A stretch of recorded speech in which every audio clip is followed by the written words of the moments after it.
There was no reason for them to carry on that witness except that they knew the eternal condemnation they would be under if they were to ever deny that witness that they received. And they knew they could not deny it, even if they were at odds with the church, at times. They knew they could not deny what they had seen and what the Lord required of them to bear witness of, or else their eternal soul would be under condemnation. That's hard to just justify. That's hard to just excuse away. Yeah. And I think it's something we should bring up a little bit more often when people start to question and push back on the validity of the Book of Mormon.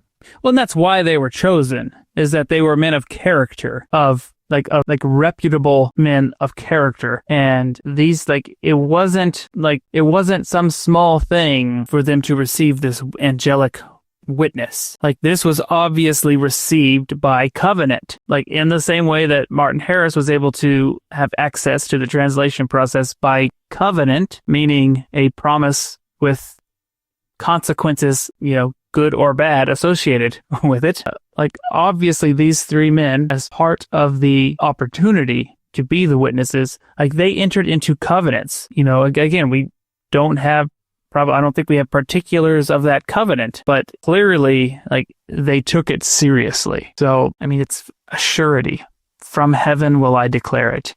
What's interesting here is that, their witness, in some way, they didn't just receive a witness of the Book of Mormon, they received a witness of the resurrection as well. They received an angel. When as I mentioned earlier, this was like an apostolic witness. They received a witness of resurrection. They received sacred knowledge, and in this case, they were authorized to share that knowledge. This is part of that covenant and that they made, that they receive it. They're going to be witnesses to the world of it, and with that comes, with that perfect light comes the risk of full condemnation. And that's the knowledge of the resurrection is the most sacred knowledge there is. It is that is the knowledge that we seek. Of all sacred knowledge, the witness of the resurrection, of the reality of life after death, of the resurrection, that is the most sacred knowledge that a telestial being can receive. Because once you know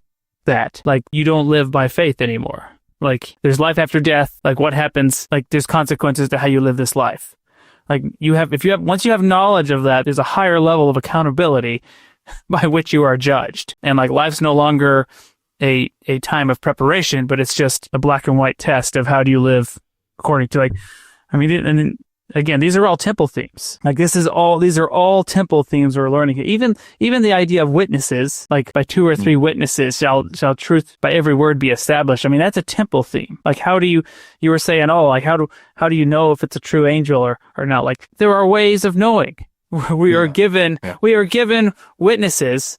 We are given the ability to know, right? If witnesses of messages from God are true or not.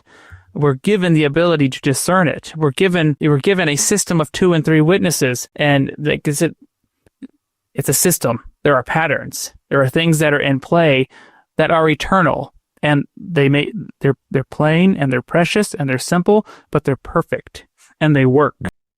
Thank you for watching. If you found this content spiritually enlightening, please like, comment, and subscribe. Like the gospel, these little things make all the difference, and it helps the algorithm push out better content for everyone to enjoy on YouTube.